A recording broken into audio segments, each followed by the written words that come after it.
ਇੱਕ ਦਫਾ ਇਕੱਠੀਆਂ ਦੇ ਕੈਮਰਾ ਮਾਰ ਦਿਓ ਖੀਰ ਮਾਜ ਦਾ ਪਰ ਮੂੰਹ ਹਟਾ ਅੱਛਾ ਤੇ ਵਿਖਾ ਦਿਓ। ਫਿਰ ਤੁਹਾਨੂੰ ਇਹ ਸਾਡੀਆਂ ਬਰੀਡ ਵਾਲੀਆਂ ਮੱਝਾਂ ਨੇ ਜਿਹੜੀਆਂ ਬਰੀਡਰ ਮੱਝਾਂ ਸੀ ਰੱਖੀਆਂ ਨੇ। ਇਹ ਮੱਝਾਂ ਸਾਰੀਆਂ ਮੈਂ ਲਈਆਂ ਨੇ ਦੋਸਤਾਂ ਕੋਲੋਂ। ਅੱਛਾ ਘਰ ਦੀ ਮੱਝ ਕੋਈ ਨਹੀਂ, ਸਿਰਫ ਬਰੀਡ ਵਾਸਤੇ ਏਜਿਡ ਮੱਝਾਂ ਨੇ। ਅੱਛਾ ਏਜਿਡ ਵੱਡੀਆਂ ਮੱਝਾਂ, ਇਹ ਵੱਡੀਆਂ ਮੱਝਾਂ ਨੇ, ਏਜਿਡ ਮੱਝਾਂ ਨੇ।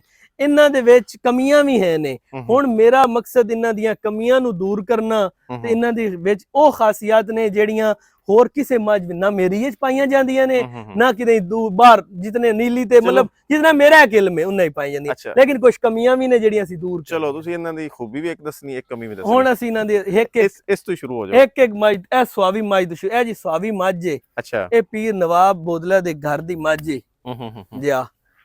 ਇਹ ਮੈਂ ਨਦੀਮ ਕੋਲ ਲਈ ਏ ਬੋਦਲੇ ਕੋਲ ਇਸ ਦਫਾ ਹੀ। ਸਰ ਇਸ ਮੱਝ ਦੀ ਕਮੀ ਹੈ ਥੋੜਾ ਜਿਹਾ ਇਹਦਾ ਸਿੰਘ ਤੇ ਥੋੜਾ ਜਿਹਾ ਥਾਣੀ ਦਾ ਮੇਰੀ ਲਾਈਕਿੰਗ ਤੋਂ ਥੋੜਾ ਜਿਹਾ ਪਤਲਾ ਔਰ ਲੰਬਾ ਹੈ। ਇਸ ਦੀ ਏਜ ਕਿਤਨੀ ਹੈ ਸਰ? ਇਹ ਮੱਝ ਦੀ ਏਜ ਹੋਣੀ ਹੈ ਤਕਰੀਬਨ ਕੋਈ 12 ਤੋਂ 13 ਸਾਲ। ਅੱਛਾ 12 13 ਸਾਲ ਦੀ ਤੇ ਅਗਰ ਇਹਨੇ 7-8 ਲੰਬਾ ਇਤਨਾ ਵੀ ਲੰਬਾ ਨਹੀਂ ਥਾ ਨਹੀਂ ਮੇਰੀ ਲਾਈਕਿੰਗ ਤੋਂ ਥਣ ਲੰਬਾ ਨਹੀਂ ਲੇਕਿਨ ਜੋ ਚੀਜ਼ਾਂ ਮੈਂ ਇਹਦੇ ਬਿਹਤਰ ਕਰਨਾ ਚਾਹਨਾ। ਅੱਛਾ ਮੈਂ ਤੁਹਾਨੂੰ ਉਹ ਗੱਲ ਕਰਨਾ ਕਿ ਮੈਂ ਇਹਦਾ ਸਿਰ ਛੋਟਾ ਕਰਨਾ ਚਾਹਨਾ, ਮੈਂ ਇਹਦਾ ਥਣ ਮੁੱਠ ਭਰ ਕਰਨਾ ਚਾਹਨਾ, ਛੋਟਾ ਥਣ ਹੋਵੇ ਮਤਲਬ ਇਹ ਅੰਗੂਠੇ ਦੇ ਸਾਈਜ਼ ਦਾ ਮੋਟਾ ਦਾ ਮਤਲਬ ਦਿਲ ਖੁਆਇਸ਼ ਧਰ ਬੰਦੇ ਦੀ ਹੁੰਦੀ ਹੈ। ਬਾਕੀ ਮਾਈ ਬਹੁਤ ਚੰਗੀ ਹੈ। ਮਾਈ ਮਾਊ ਪਿਓ ਇਹਦੀਆਂ 4 ਨਸਲਾਂ ਮਾਊ ਬਹੁਤ ਚੰਗੀਆਂ, ਪਿਓ ਮਾਈ ਬਹੁਤ ਚੰਗੀ, ਮਾਈ ਦਾ ਸਟਰਕਚਰ ਬਹੁਤ ਚੰਗਾ। ਇਹਦੇ ਪਿੱਛੂ ਆ ਮਾਈ ਦੀ ਹੱਡੀਆਂ ਬਹੁਤ ਚੰਗੀਆਂ, ਮਾਈ ਪਿੱਛੂ ਚੌੜੀ ਅੱਗੂ ਥੋੜੀ, ਅੱਗੂ ਮਾਈ ਦਾ ਲਾ ਬੜਾ ਚੰਗਾ, ਪਿੱਛੂ ਉੱਚੀ ਅੱਗੂ ਨੀਵੀਂ। ਉਹਨੇ ਮੱਝ ਜਨਾਬ 6 ਮਹੀਨਿਆਂ ਦੀ ਗੱਭਣ ਹੈ ਮੱਝ। ਅੱਛਾ ਇਹ ਤੁਸੀਂ ਪ੍ਰੈਗਨੈਂਟ ਹੀ ਖਰੀਦੀ ਹੈ ਜੀ? ਇਹ ਪ੍ਰੈਗਨੈਂਟ ਮੈਂ ਲਈ ਹੈ। ਹੁਣ 6 ਤੋਂ 7ਵਾਂ ਸ਼ਾਇਦ ਇਹਨੂੰ ਸ਼ੁਰੂ ਹੋ ਗਿਆ ਸੀ। ਇਹ ਮੱਝ ਫਰਵਰੀ ਚ ਵੀ ਡਿਲੀਵਰ ਕਰਦੀ ਹੈ। ਅੱਛਾ ਇਹ ਬੁੱਢੀ ਮੱਝ ਹੈ और बाकी चीजें जी पुरानी मੱਝ है लेकिन इतना महसूस नहीं करांदी, इतना महसूस नहीं करांदी। गुड हो गया माशाल्लाह। अच्छा जी ये पीर नवाब बोदले साहब, ਇਹ ਪੀਰ ਨਵਾਬ ਦੇ ਘਰ ਦੀ ਮੱਝ ਹੈ ਜੀ। ਅੱਛਾ ਜੀ ਇਹ ਮੱਝ ਜਿਹੜੀ ਹੈ ਅੱਗੂ ਇਸ ਮੱਝ ਤੇ ਹਮਨੇ ਹੈ। ਅੱਛਾ ਮੇਰੇ ਕੋਲ ਜ਼ਿਆਦਾ ਕਲੈਕਸ਼ਨ ਪੀਰ ਨਵਾਬ ਦੇ ਘਰ ਦੀ ਹੈ। ਕੀ ਵਜ੍ਹਾ ਹੈ? ਪੀਰ ਨਵਾਬ ਮੈਂ ਉਹਨਾਂ ਦੇ ਕੰਮ ਨੂੰ ਸਰਾਹਨਾ, ਉਹਨਾਂ ਮੱਝ ਤੇ ਅੱਛਾ ਕੰਮ ਕੀਤਾ ਹੈ। ਜਿਹੜਾ ਬੰਦਾ ਉਹਨਾਂ ਦੀ ਮੱਝ ਤੇ ਬਰੀਡ ਕਰਾਣਾ ਆਸਾਨ ਹੈ ਤੇ ਉਹਦਾ ਸਫ਼ਰ ਘਟ ਸਕਦਾ ਹੈ। ਅਰ ਹਟਾ ਭਾਈ ਮਤਲਬ ਹੈ ਕਿ ਉਹਨਾਂ ਨੇ ਕੋਈ 25 30 ਸਾਲ ਮਿਹਨਤ ਪਹਿਲੇ ਕਰਕੇ ਬਿਲਕੁਲ ਕੀਤੀ ਹੈ ਜੀ। ਤੇ ਮਿਹਨਤ ਜਿਵੇਂ ਕਰਨੀ ਚਾਹੀਦੀ ਹੋਤੀ ਰਹਿੰਦਾ ਬੜਾ। ਇਹ ਮੱਝ ਦਾ ਤੁਹਾਨੂੰ ਪਿਛਲਾ ਪਾਸਾ ਵੀ ਪਹਿਲੇ ਥੋੜੀ ਇਸ ਮੱਝ ਦਾ ਨਾਂ ਹੈ ਜੀ ਖੀਰ। ਅੱਛਾ ਇਸ ਮੱਝ ਦੀ ਉਮਰ ਹੈ ਤਕਰੀਬਨ ਕੋਈ 18 ਸਾਲ। ਅੱਛਾ 17 ਤੋਂ 18 ਸਾਲ ਦੀ ਉਮਰ ਹੈ। ਕੋਈ 12 ਕੇ ਮੱਝ ਸੂਈ ਹੈ, ਪੁਰਾਣੀ ਮੱਝ ਪਿਛਾੜਾ। ਅੱਛਾ ਇਹ ਤੁਸੀਂ ਕੀ ਸਮਝੋਗੇ ਇਹ ਨੀਲੀ ਦੀ ਆਈਡੀਅਲ ਮੱਝ ਹੈ? ਸਰ ਇਹ ਆਈਡੀਅਲ ਮੱਝ ਹੈ। ਮੈਂ ਤੁਹਾਨੂੰ ਇਹ ਗੱਲ ਕਰਨ ਲੱਗਾ ਸੂ ਇਸ ਮੱਝ ਵਿੱਚ ਮੈਨੂੰ ਸਿਰਫ ਇਹਦੇ ਮੈਂ ਜੋ ਚੀਜ਼ ਬਿਹਤਰ ਕਰ ਸਕਣਾ ਥੋੜੀ ਜਿਹੀ ਦੀ ਹਾਈਟ ਹੈ। ਮਤਲਬ ਮੈਂ ਚਾਹਨਾ ਲੇਕਿਨ ਉਹ ਹੋ ਜਾਣੀ ਛੋਟੀ ਨਹੀਂ, हाइट छोटी नहीं वड्डी मझ है लेकिन मतलब एक मझ जेड़ी है ना ये मैं बहुत चंगी मझ है, पुरानी मझ। थोड़ा टारगेट है कि कम से कम जानवर जेड़े आन मैं इस तरह दी मझ बनाना चाहना। हुण मैं थोड़ा जिहा तुहानू दसना इहदा मुंह, सिर, गर्दन, इस मझ दी लंबाई, मझ दी वक्खी, ये मझ एक अच्छी मझ है। हुण मझ सूई होई है, चुआई हो गई साडी कुछ मझां दी लेकिन मझ अच्छा आर्डर बनांदी है। ते तुहानू मैं इधर पिछला पासा थोड़ी जी चीज़ां विखाना चाहना। अच्छा जी ए मझ दियां हुण हड्डियां, सिर, मुंह, लंबाई, मझ दी टॉप लाइन हड्डी ते गल आ गई इत्थे थोड़ा जिहा ना चीज़ां जेहड़ियां ना मैं खुद भी कह लो सिख ही लेना तुहाडे कोल। अच्छा जेहड़ी ए हड्डी नजर आ रही है और ए हड्डी इन्हां दा की फर्क होना चाहिए? सर ए अगली हड्डी जेहड़ी इहनू असीं कवा बुलाने हैं। ए मझ कवा नहीं होना चाहिए। इस मझ दा तुसीं वेख लो कोई नहीं, टॉप लाइन बहुत स्ट्रेट है मझ दी। टॉप इस उम्र 18 साल दी 17 दी मझ हो के 12 सूए सू के मझ दी टॉप लाइन वेखो कितनी स्ट्रेट है। हाँ जी टॉप लाइन स्ट्रेट है। ए हड्डी उच्ची मुड़ इहदे विच ए खुड्डे वालियां जेहड़ियां हड्डियां ए इहदियां बड़ियां आइडियल हैं। इस खुड्डे दी हड्डियां इत्थे इतना पुट्ठा ते इस खुड्डे दी हड्डियां चमियां होणियां चाहिए। चमी होनी चाहिए, इन्हां फासला ज्यादा होना चाहिए, कम होना चाहिए? ज्यादा फासला होना चाहिए। ए जेहड़ा खुड्डे दा फासला है ना ये जितना ज्यादा होएगा मझ सर ये अडर खुला बनाएगी। वो देखो गुंजाइश ज्यादा होगी, अडर दी चौड़ाई ज्यादा होएगी, प्रोडक्टिव ज्यादा होएगा। ए खुड्डे ते पुट्ठे ते अडर डिपेंड करता है, उन्हें जगह ज्यादा मिलती है, एक्सपैंड ज्यादा होता है। अच्छा तो मैं तुहानू थोड़ी अडर ते आना चाहना। जी जी इस मझ दा अडर सर इत्थों स्टार्ट हुंदा है ते दुन्नी तक जांदा है। ਇਹਦੀ ਮੈਂ ਤੁਹਾਨੂੰ ਕੋਈ ਪੁਰਾਣੀ ਵੀਡੀਓ ਮੇਰੇ ਕੋਲ ਪਈ ਹੋਣੀ ਹੈ ਵਕਤ ਦੀ ਮੈਂ ਤੁਹਾਨੂੰ ਵਿਖਾ ਦੇਸਾਂ। ਥਣ ਦਾ ਮੱਝ ਦਾ ਸਾਈਜ਼ ਵੇਖੋ, ਥਣ ਮੁੱਠ ਤੋਂ ਪਸਮ ਕੇ ਮੁੱਠ ਤੋਂ ਨਹੀਂ ਵੱਧਦਾ। ਸਾਡੀ ਮੱਝ ਦਾ ਥਣ ਦਾ ਸਾਈਜ਼ ਇਹ ਹੋਣਾ ਚਾਹੀਦਾ ਹੈ। ਅੱਡਰ ਇਹਦਾ ਖੁੱਚ ਤੋਂ ਉੱਤੇ ਥਣ ਮੁੱਕਦਾ ਪਿਆ ਹੈ, ਖੁੱਚ ਤੋਂ ਥੱਲੇ ਅੱਡਰ ਨਹੀਂ ਜਾਣਾ ਚਾਹੀਦਾ। ਨੀਲੀ ਦੀ ਮੱਝ ਦਾ ਖੁੱਚ ਤੋਂ ਥੱਲੇ ਅੱਡਰ ਨਹੀਂ ਜਾਣਾ ਚਾਹੀਦਾ, ਖੁੱਚ ਤੱਕ ਥਣ ਅੱਡਰ ਮੱਝ ਦਾ ਖੁੱਚ ਤੱਕ ਮੁੱਕ ਜਾਏ। ਮਤਲਬ ਤੁਸੀਂ ਇੱਕ ਜਿਵੇਂ ਵਲੈਤਣ ਗਾਂ ਦੀ ਮਿਸਾਲ ਦਿੱਤੀ ਜਾਂਦੀ ਹੈ ਨਾ, ਪੋਸਟਾਂ ਵੀ ਅੱਜ ਕੱਲ ਲੱਗਦੀਆਂ ਨੇ ਸੋਸ਼ਲ ਮੀਡੀਆ ਤੇ ਕਿ ਇਹ ਅੱਡਰ ਅਟੈਚਮੈਂਟ ਇਹ ਥਣ ਤੇ ਇਹ ਜਗ੍ਹਾ ਇਸ ਮੱਝ ਕੋਲ ਮਾਸ਼ਾਅੱਲਾ ਉਸ ਜਗ੍ਹਾ ਤੇ ਚੱਡਾ ਹੈ, ਉਹ ਜਗ੍ਹਾ ਦੀ ਲੇਕਿਨ ਵਲੈਤੀ ਗਾਂ ਦਾ ਤੇ ਇਹਨਾਂ ਦਾ ਬਹੁਤ ਨਹੀਂ ਉਹ ਮੈਂ ਅੱਡਰ ਅਟੈਚਮੈਂਟ ਦੀ ਸਿਰਫ ਤੁਹਾਨੂੰ ਗੱਲ ਕਰ ਰਹੀ ਹਾਂ।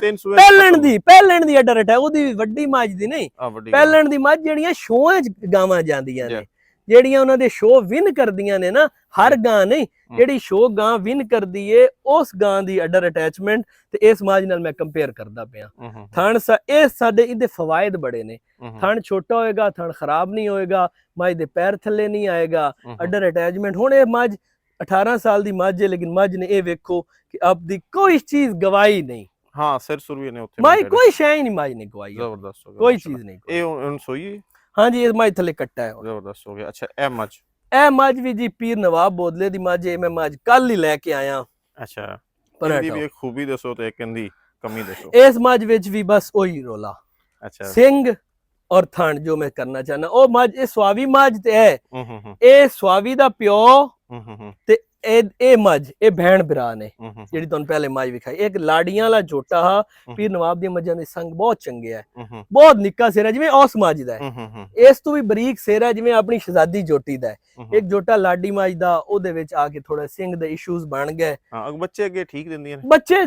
ਨਦੀਮ ਦੀ ਮੈਂ ਪਿਛਲੇ ਸਾਲ ਝੋਟੀ ਇੱਕ ਅਸੀਂ ਚੁਆਈ ਸੀ ਜਿਨੇ 23.5 ਲੀਟਰ ਦੁੱਧ ਕੀਤਾ, ਪਹਿਲਣ ਝੋਟੀ, ਉਹ ਇਸੇ ਮੱਝ ਦੀ ਝੋਟੀ ਆਈ। ਹੁਣ ਇਸ ਟਾਈਮ ਜਿਹੜਾ ਸਾਨ ਬੁਰਾਕ ਹੈ ਉਹ ਵੀ ਇਸੇ ਮੱਝ ਦਾ ਹੈ ਜਿਹੜਾ ਨਦੀਮ ਨੇ ਬਰੀਡਰ ਰੱਖਿਆ ਹੈ। ਮੱਝ ਮੱਝ ਲੰਬੀ ਚੌੜੀ, ਮੱਝ ਦੀ ਲੰਬਾਈ ਨੀਲੀ ਦੀ ਸਰ ਮੱਝ ਦੀ ਲੰਬਾਈ ਹੋਣੀ ਚਾਹੀਦੀ ਹੈ। ਪਿੱਛੋਂ ਹੁਣ ਇਹਦਾ ਵੀ ਖੁੱਡਾ, ਢਾਕਾਂ, ਹੱਡੀ ਸਟਰਕਚਰ ਮੱਝ ਦਾ ਵੇਖੋ, ਟੌਪ ਲਾਈਨ ਮੱਝ ਦੀ ਵੇਖੋ। ਇਹ ਮੱਝ ਸਾਡੇ ਕੋਲ ਸਭ ਤੋਂ ਏਜਡ ਮੱਝ ਹੈ। ਇਸ ਮੱਝ ਦੀ ਉਮਰ ਹੈ ਜੀ 19 ਸਾਲ। 2005 ਦੀ ਇਸ ਮੱਝ ਦੀ ਪੈਦਾਇਸ਼ ਹੈ। 2005 ਦੀ ਪੈਦਾਇਸ਼ ਹੈ। ਪੀਰ ਨਵਾਬ ਦੇ ਤਕਰੀਬਨ ਹੱਦ ਦੀ ਬਰੀਡ ਹੈ। ਉਹ ਚਾਰ ਹੀ ਫੌਤ ਹੋਏ ਹੈ। ਮੱਝ ਦੀ ਮਾਂ ਉਹਨਾਂ ਆਪਦੇ ਹੱਥ ਕਰਾਸ ਕਰਾਈ ਹੈ, ਅੱਗੋਂ ਮੱਝ ਪੈਦਾ ਹੋਈ। ਉਹਨੂੰ ਇਸ ਮੱਝ ਨੂੰ ਉਹਨਾਂ ਦੇ ਹੱਥ ਦੀ ਬਰੀਡ ਕਿਹਾ ਜਾ ਸਕਦਾ। ਜ਼ਬਰਦਸਤ ਹੋ ਗਿਆ। ਇਹ ਮੱਝ ਜੀ ਮਾਣਕੀ ਮੱਝ, ਇਸ ਮੱਝ ਨੂੰ ਥੋੜਾ ਛੱਡੋ ਜੀ। ਇਹ ਮੱਝ ਮਾਣਕੀ ਮੱਝ ਹੈ, ਨਸੀਰਾ ਭੱਟੀ ਬਰੀਡ। ਸਾਡੇ ਬਹੁਤ ਹੀ ਅੱਛੀ ਲਾਈਨ ਹੋਈ ਹੈ, ਭੱਟੀਆਂ ਵਾਲੀ ਲਾਈਨ। ਇਹ ਮੱਝ ਨੂੰ ਹਟਾ ਲਿਆ। ਇਹ ਵੀ ਏਜਡ ਹੈ, ਇਹ ਏਜਡ ਮੱਝ ਹੈ। ਇਸ ਮੱਝ ਦੀ ਵੀ ਉਮਰ ਕੋਈ 15 ਤੋਂ 16 ਸਾਲ ਹੈ। ਅੱਛਾ, ਇਹ ਵੀ ਬਰੀਡਿੰਗ ਵਾਸਤੇ, ਇਹ ਵੀ ਬਰੀਡਿੰਗ ਮਟੀਰੀਅਲ ਹੈ ਜੀ। ਇਸ ਮੱਝ ਦੀ ਤੁਸੀਂ ਲੈਂਥ ਚੈੱਕ ਕਰਨੀ, ਮੈਂ ਸਿਰਫ ਮੱਝ ਛਡਾਈ ਹੈ, ਲੈਂਥ, ਗਰਦਨ, ਸਿੰਘ, ਮੂੰਹ ਇਸ ਦਾ ਬਹੁਤ ਚੰਗਾ ਹੈ। ਇਸ ਮੱਝ ਜਿਹੜੀ ਮੈਂ ਚਾਹਨਾ ਹਾਂ ਥੋੜਾ ਮਤਲਬ ਨੌਲੇਜ ਵਾਸਤੇ ਲੋਕਾਂ ਦੀ, ਇਸ ਮੱਝ ਦੀ ਜ਼ਰਾ ਟੌਪ ਲਾਈਨ ਥੋੜੀ ਜੀ ਬਿਹਤਰ ਕਰਨਾ ਚਾਹਨਾ। ਬਾਕੀ ਮੱਝ ਜਦੋਂ ਤਿਆਰ ਹੁੰਦੀ ਹੈ, ਮੱਝ ਥਣ ਚੱਡੇ ਦੀ ਕਮਾਲ ਮੱਝ ਹੈ। ਇਸ ਮੱਝ ਵਿੱਚ ਵੀ ਕੋਈ ਥਣ ਚੱਡੇ ਦੀ ਕਮੀ ਕੋਈ ਨਹੀਂ। ਥੋੜੀ ਜੀ ਮੱਝ ਪਿੱਛੋਂ ਜ਼ਿਆਦਾ ਚੌੜੀ ਹੋ ਜਾਏ, ਹੱਡੀ ਮੱਝ ਦੀ ਬਹੁਤ ਉੱਚੀ ਹੈ, ਢਾਕਾਂ ਖੁੱਡਾ ਬਹੁਤ ਚੰਗਾ ਹੈ। ਥੋੜੀ ਜੀ ਢਾਕ ਦੀ ਐਕਸਪੈਂਡੇਸ਼ਨ ਮੈਂ ਚਾਹਨਾ ਤੇ ਇਹ ਮੱਝ ਟੌਪ ਲਾਈਨ ਆਪਦੀ ਸਿੱਧੀ ਕਰਨੀ। ਅਸੀਂ ਇਸ ਤੇ ਇਹ ਕੰਮ ਕਰੇ। ਬਹੁਤ ਚੰਗੀ ਮੱਝ ਹੈ, ਪੁਰਾਣੀ ਮੱਝ ਹੈ। ਇਸ ਮੱਝ ਨੇ ਵੇਖੋ ਆਪਣਾ ਥਣ, ਸਿਰ, ਮੂੰਹ, ਕੋਈ ਚੀਜ਼ ਪਿਛਾ ਡਾ ਪਈ, ਕੋਈ ਚੀਜ਼ ਮੱਝ ਨੇ ਆਪਦੀ ਗਵਾਈ ਨਹੀਂ। ਆ ਜਾਓ ਬੰਦੇ ਭਾਈ। ਅੱਛਾ, ਇਹ ਝੋਟੀ ਜਨਾਬ ਸਵਾਵੀ ਝੋਟੀ ਹੈ। ਅੱਛਾ, ਜਿਹੜੀ ਉਹ ਝੋਟੀ ਤੁਹਾਨੂੰ ਮੈਂ ਸਵਾਵੀ ਵੀ ਖਾਈ ਹੈ, ਉਹਦੀ ਭੈਣ ਦੀ ਧੀ ਹੈ। ਸੌਰੀ, ਉਹਦੀ ਭੈਣ ਹੈ। ਅੱਛਾ, ਇਹ ਵੀ ਨਵਾਬ ਬੋਦਲਾ, ਇਹ ਵੀ ਬੋਦਲਾ ਬਰੀਡ ਦੀ ਝੋਟੀ ਹੈ ਜੀ। ਅੱਛਾ, ਇਹ ਉਸ ਆਪਣੀ ਸੌਰੀ ਮੱਝ ਦੀ ਭੈਣ ਹੈ ਜਿਹੜੀ ਸਵਾਵੀ ਤੁਹਾਨੂੰ ਵਿਖਾਈ। ਹੁਣ ਇਹਦਾ ਸਿਰ ਵੇਖੋ, ਝੋਟਾ ਤਬਦੀਲ ਹੋਇਆ, ਇਹਦਾ ਸਿੰਘ ਵੇਖੋ ਕਿਤਨਾ ਛੋਟਾ ਹੈ। ਹਾਂਜੀ, ਇਹ ਸਿੰਘ ਬਣਾਵਣਾ, ਇਹ ਛੋਟੀਆਂ ਮੋਟੀਆਂ ਚੀਜ਼ਾਂ ਇੱਕ ਕਰਾਸ ਦੀ ਮਾਰ ਹੈ। ਮੱਝ ਦਾ ਸਟਰਕਚਰ ਤੇ ਮੱਝ ਦੀ ਅੱਡਰ ਅਟੈਚਮੈਂਟ, ਥਣ ਚੱਡਾ, ਦੁੱਧ ਬਣਾਵਣਾ ਮੁਸ਼ਕਿਲ ਹੈ। ਮੱਝ ਤੁਹਾਡੀ ਕੋਲ ਉਹ ਬੇਸ ਹੋਣੀ ਚਾਹੀਦੀ ਹੈ। ਬਾਕੀ ਸਿੰਘ, ਮੂੰਹ, ਥਣ ਛੋਟਾ ਵੱਡਾ, ਇਹ ਕੱਦ, ਇਹ ਤੁਹਾਡਾ ਆਸਾਨ ਹੈ। ਇਹ ਝੋਟੀ ਕੁਛ ਛੋਟੀ ਹੈ, ਅੰਡਰ ਫੀਡਿੰਗ ਦੀ ਵਜ੍ਹਾ ਤੋਂ ਰਹਿ ਗਈ ਹੈ। ਇਹ ਉਸ ਟਾਈਮ ਦੀ ਜਦੋਂ ਉਹਨਾਂ ਦਾ ਬਿਲਕੁਲ ਧਿਆਨ ਨਹੀਂ ਆ, ਅੰਡਰ ਫੀਡਿੰਗ ਦੀ ਵਜ੍ਹਾ ਤੋਂ ਰਹਿ ਗਈ। ਚੱਡਾ ਛੋਟਾ ਬੜਾ ਜ਼ਬਰਦਸਤ ਹੈ, ਬਹੁਤ ਚੰਗਾ ਥਣ ਚੱਡਾ, ਅੱਡਰ ਅਟੈਚਮੈਂਟ ਤੁਸੀਂ ਵੇਖੋ। ਇਹ ਵੀ ਖੂਬਸੂਰਤੀ ਵਾਸਤੇ ਤਿਆਰ ਹੋ ਰਹੀ ਹੈ ਜਾਂ ਇਹ ਝੋਟੀ ਬਸ ਲਿਆਰੀ ਹੈ ਤੇ ਥੋੜਾ ਜਿਹਾ ਵੇਖਦੇ ਪਏ ਆ। ਜਿਹੜੇ ਬਰੀਡਿੰਗ ਚੈੱਕ ਕਰ ਰਹੇ ਹੋ, ਜੇ ਬਰੀਡਿੰਗ ਤਾਂ ਮੁਰਜ਼ੇਰੀ ਗੱਲ ਕਰੀਦੀ ਰਹਿੰਦੀ ਹੈ। ਜ਼ਬਰਦਸਤ ਹੋ ਗਿਆ। ਅੱਛਾ ਇਹ ਇਸ ਮੱਝ ਤੇ ਹੋ? ਇਹ ਮੱਝ ਗੰਡੀ ਮੱਝ ਹੈ ਜੀ। ਅੱਛਾ ਮੇਰੀ ਮੋਸਟ ਫੇਵਰੇਟ ਮੱਝਾਂ ਚੋਂ ਮਤਲਬ ਇਹ ਸਮਝ ਲਓ ਮੇਰੀ ਟੌਪ ਜਿਹੜੀਆਂ 5 ਮੱਝਾਂ ਨੇ ਜਾਂ ਟੌਪ 3 ਚ ਆਂਦੀ ਹੈ। ਚੀਨ ਮੱਝ ਨੂੰ, ਮੱਝ ਦੀ ਬੂਥੀ, ਮੱਝ ਦੀ ਲੰਬਾਈ, ਮੱਝ ਦੀ ਗਰਦਨ, ਹੈ ਮੱਝ ਛੱਡੀ ਯਾਰ। ਇਸ ਦੀ ਵੀਡੀਓ ਤੁਸੀਂ ਇੱਥੇ ਐਕਸਪਲੇਨ ਕਰੋ। ਚਲੋ ਇਹ ਮੱਝ ਜਿਹੜੀ ਹੈ ਨਾ ਸਰ, ਇਸ ਮੱਝ ਦੀ ਗਰਦਨ ਮੈਂ ਨੀਲੀ ਤੇ ਇਹ ਜੀ ਘੱਟ ਮੱਝਾਂ ਸੀ ਜਿਨ੍ਹਾਂ ਦੀ ਏਡੀ ਗਰਦਨ ਉਸੇ ਮੱਝਾਂ ਦੀ, ਮਤਲਬ ਗਰਦਨ ਲੰਬੀ ਹੋਣੀ ਚਾਹੀਦੀ ਹੈ। ਗਰਦਨ ਲੰਬੀ ਹੈ, ਬਰੀਕ ਔਰ ਲੰਬੀ ਗਰਦਨ। ਮੋੜ ਇਸ ਦਾ ਇਹ ਪਿੱਛੋਂ ਆ ਜਾਓ। ਇਹਦੀ ਅਡਰ ਅਟੈਚਮੈਂਟ ਮੈਨੂੰ ਬਹੁਤ ਪਸੰਦ ਹੈ। ਇਸ ਮੱਝ ਦੀ ਅਡਰ ਅਟੈਚਮੈਂਟ ਮੈਨੂੰ ਨਾ ਬਹੁਤ ਪਸੰਦ ਹੈ। ਥੋੜੀ ਘਟੋ ਥਣ ਸਾਈਜ਼ ਇਹ ਆਈਡੀਅਲ ਥਣ ਮੈਂ ਚਾਹਨਾ। ਅਡਰ ਇਸ ਤੋਂ ਥੋੜਾ ਜਿਹਾ ਲੰਬਾ ਹੋਰ ਹੋ ਜਾਵੇ, ਲੰਬਾਈ ਚੌੜਾਈ ਜ਼ਰੀ ਇਸ ਤੋਂ ਵੱਧ ਜਾਵੇ, ਲੇਕਿਨ ਥਣ ਦਾ ਇਹ ਸਾਈਜ਼ ਇਸ ਮੱਝ ਦਾ ਆਈਡੀਅਲ ਸਾਈਜ਼ ਹੈ। ਆਈਡੀਅਲ ਥਣ ਹੈ ਮੱਝ ਦਾ। ਛੋਟਾ ਥਣ, ਛੋਟਾ ਔਰ ਮੋਟਾ, ਜਿਹਨੂੰ ਅੰਗੂਠੇ ਜਿਹੜਾ ਥਣ ਆਖਿਆ ਜਾਂਦਾ ਹੈ। ਬਾਕੀ ਅਡਰ ਬਾਕੀ ਅੱਛੀ ਮੱਝ, ਪਿੱਛੂ ਚੌੜੀ, ਅੱਗੂ ਥੋੜੀ, ਕਵਾ ਮੱਝ ਨੂੰ ਕੋਈ ਨਹੀਂ, ਅੱਗੂ ਮੱਝ ਬੰਦ ਹੁੰਦੀ ਜਾਂਦੀ, ਮੱਝ ਦਾ ਲਾ ਚੰਗਾ। ਨੀਲੀ ਦੀ ਮੱਝ ਜੈਨੂਇਨ ਮੱਝ ਇਹੋ ਚੀਜ਼ ਮੇਨ ਵੇਖਣ ਦੀ ਹੁੰਦੀ ਲਾ ਵਗੈਰਾ ਅੱਛਾ ਕਿ ਮੱਝ ਪਿੱਛੂ ਉੱਚੀ ਹੋਵੇ, ਅੱਗੂ ਜਿੱਕੀ ਹੋਵੇ, ਪਿੱਛੂ ਚੌੜੀ ਹੋਵੇ, ਅਡਰ ਅਟੈਚਮੈਂਟ ਅੱਛੀ ਹੋਵੇ, ਥਣ ਸਾਈਜ਼ ਛੋਟਾ ਹੋਵੇ, ਲੰਬਾਈ ਹੋਵੇ, ਮੱਝ ਲੰਬੀ ਹੋਵੇ। ਤੁਸੀਂ ਕੋਈ ਵੀ ਮੱਝ ਆਪਣੀ ਸੌੜੀ ਨਾ ਵੇਖੋ। ਜਿਤਨੀਆਂ ਮੱਝਾਂ ਤੁਹਾਨੂੰ ਵਿਖਾਈਆਂ ਨੇ ਸਾਰੀਆਂ ਮੱਝਾਂ ਦੀ ਕੱਦ ਵਿੱਚ ਕਿਸੇ ਦੀ ਹਾਈਟ ਦਾ ਇਸ਼ੂ ਆ ਸਕਦਾ ਹੈ, ਉਹ ਜੋਟੇ ਦੀ ਵਜ੍ਹਾ ਤੋਂ ਆ ਸਕਦਾ ਹੈ ਜਾਂ ਅੰਡਰ ਫੀਡਿੰਗ ਦੀ ਵਜ੍ਹਾ ਤੋਂ, ਲੇਕਿਨ ਮੱਝਾਂ ਦੀ ਲੰਬਾਈ ਪੂਰੀ ਹੋਣੀ। ਜ਼ਬਰਦਸਤ ਹੋ ਗਿਆ। ਅੱਛਾ ਜੀ, ਇਹ ਤੁਹਾਡੇ ਫਿਊਚਰ ਬਰੀਡ ਹੈ ਜੀ? ਹਾਂ, ਇਹ ਉਠਾ ਬਈ, ਇਹ ਜੋਟੀਆਂ ਦੋ ਬੈਠੀਆਂ ਨੇ। ਇਸ ਦੀ ਕੀ ਏਜ ਹੈ? ਇਹ ਜੋਟੀ ਪਰਲੀ ਸਰ ਇਹ ਤਕਰੀਬਨ 2 ਸਾਲ ਦੀ ਹੁਣ ਹੋ ਗਈ ਹੋਣੀ। ਅੱਛਾ ਜੀ ਹਾਂ, ਇਹ 2 ਸਾਲ ਦੀ ਜੋਟੀ ਹੈ। ਇਹ ਬੋਦਲਾ ਬਰੀਡ ਦਾ ਹਾਥੀ ਜੋਟਾ ਹੈ। ਅੱਛਾ, ਉਹਦੀ ਧੀ ਹੈ। ਅੱਛਾ ਅੱਛਾ ਜੀ ਹਾਂ, ਹਾਥੀ ਜੋਟੇ ਦੀ ਧੀ ਹੈ ਤੇ ਬੜੀ ਚੰਗੀ ਮੱਝ ਦੀ ਸਾਡੀ ਘਰ ਦੀਆਂ ਹਮੇਲਾ ਮੱਝਾਂ ਵਿੱਚੋਂ ਹੈ। ਜੀ ਹਾਂ, ਇਹ 2 ਜੋਟੀਆਂ ਤੁਹਾਡੇ ਲਈ ਕਢਵਾਈਆਂ ਨੇ ਮੈਂ। ਅੱਛਾ ਅੱਛਾ, ਇਹ ਸਮਝ ਲਓ ਕਿ ਇਸ ਦੀ ਗਰੋਥ ਠੀਕ ਹੈ, ਬਹੁਤ ਚੰਗੀ ਗਰੋਥ ਹੈ, ਬਹੁਤ ਹਾਈਟਡ ਮੱਝ ਬਣੇਗੀ, ਬਹੁਤ ਹਾਈਟਡ ਮੱਝ ਬਣੇਗੀ ਤੇ ਬੜੀ ਅੱਛੀ ਗਰੋਥ ਹੈ ਇਹਦੀ। ਅੱਛਾ, ਇਹਦੀ ਕੀ ਇਸ ਨੂੰ ਗਰੋਥ ਤੁਸੀਂ ਕਿਸ ਤਰ੍ਹਾਂ ਕਰਵਾ ਰਹੇ ਹੋ ਇਹਨਾਂ ਦੀ? ਸਰ ਇਹਨਾਂ ਦੀ ਸਾਡਾ ਪਹਿਲੇ ਤੋਂ ਹੁੰਦਾ ਹੈ ਕਿ ਦੁੱਧ ਚੰਗਾ ਪਿਆਇਆ ਜਾਏ ਤੇ ਨਾਲ ਵੰਡਾ ਛੰਡਾ ਬੱਚੇ ਸਾਨੂੰ ਅਸੀਂ ਇਸਤੇਮਾਲ ਕਰਨੇ ਆ। ਬੱਚੇ ਤੇ ਅਸੀਂ ਕੰਪਰੋਮਾਈਜ਼ ਨਹੀਂ ਕਰਦੇ, ਜਿੰਨਾ ਦੁੱਧ ਰਜਾ ਕੇ ਪਿਵਾਈਏ। ਮਤਲਬ ਤੁਸੀਂ ਇਹ ਤਵੱਕੂ ਕਰ ਰਹੇ ਹੋ ਕਿ ਪਹਿਲਾਂ ਤੋਂ ਇਹਨਾਂ ਦੀ ਹਾਈਟ ਵੱਡੀ ਹੋਏਗੀ? ਬਿਲਕੁਲ ਵੱਡੀ ਹੋਏਗੀ, ਬਿਲਕੁਲ ਵੱਡੀ ਹੋਏਗੀ। ਇਹ ਜੋਟੀ ਹੁਣ ਵੇਖੋ ਜੀ। ਅੱਛਾ, ਇਹ ਜੋਟੀ 1.5 ਸਾਲ ਦੀ ਜੋਟੀ ਜੇ। ਤਕਰੀਬਨ ਇਸ ਜੋਟੀ ਦੀ ਉਮਰ 19 ਮਹੀਨੇ ਹੈ। ਇਹਨੇ ਜਾ ਕੇ ਜਨਵਰੀ 20 ਮਹੀਨੇ ਹੈ। ਇਹਦੀ ਜਨਵਰੀ ਫਰਵਰੀ ਜਾ ਕੇ ਨੇ 2 ਸਾਲ ਦੀ ਹੋਣਾ ਹੈ ਤੇ ਇਨਸ਼ਾਅੱਲਾ ਇਹਨੇ ਉਦੋਂ ਕ੍ਰਾਸ ਵੀ ਹੋ ਜਾਣਾ। ਉਹ ਜੋਟੀ ਵੀ ਸਾਡੀ ਕ੍ਰਾਸ ਹੋ ਗਈ ਨੇ ਹੁਣ। ਅੱਛਾ, ਉਹ ਕ੍ਰਾਸ ਹੋ ਗਈ, 2 ਸਾਲ ਦੀ ਕ੍ਰਾਸ ਹੋ ਗਈ ਹੈ। ਅਸੀਂ ਇਹਨੂੰ ਫਰਵਰੀ ਵਿੱਚ ਕ੍ਰਾਸ ਕਰਾ ਲੈਣਾ 2 ਸਾਲ ਦੀ। ਜ਼ਬਰਦਸਤ ਹੋ ਗਿਆ। ਮਤਲਬ ਸਾਡੀਆਂ ਜੋੜੀਆਂ ਦੁੰਦੀਆਂ ਇਨਸ਼ਾਅੱਲਾ ਸੂ ਪੈਣੀਆਂ। ਮਤਲਬ ਹੈ ਕਿ ਦੁੱਧ ਜਿਹੜਾ ਹੈ ਨਾ ਇਸ ਦਾ ਕੋਈ ਮੁੱਲ ਬਦਲ ਨਹੀਂ। ਬਿਲਕੁਲ, ਇਹਦੇ ਪ੍ਰੋਫਿਟੇਬਲ ਇਹ ਹੈ ਕਿ ਜਾਨਵਰ ਤੁਹਾਡਾ ਬੱਚਾ 2-3 ਸਾਲ ਵਿੱਚ ਮੱਝ ਤਿਆਰ ਹੋ ਜਾਏ। ਜਿਹੜਾ ਤੁਸੀਂ ਸਾਲ ਜ਼ਾਇਆ ਕਰਨਾ ਹੈ ਨਾ, ਉਹ ਤੁਸੀਂ ਪਹਿਲੇ ਉਹਨਾਂ ਨੂੰ ਫੀਡ ਅੱਛਾ ਕਰ ਲਓ ਤਾਂ ਕਿ ਜਲਦੀ ਮੱਝ ਤਿਆਰ ਹੋ ਜਾਏ, ਟਾਈਮ ਦੀ ਵੀ ਬਚਤ ਹੋਏ ਤੇ ਬਰੀਡ ਵੀ ਜ਼ਿਆਦਾ ਅੱਗੇ ਐਕਸਪੈਂਡ ਕਰੇ। ਜ਼ਬਰਦਸਤ ਹੋ ਗਿਆ। ਕੱਟਾ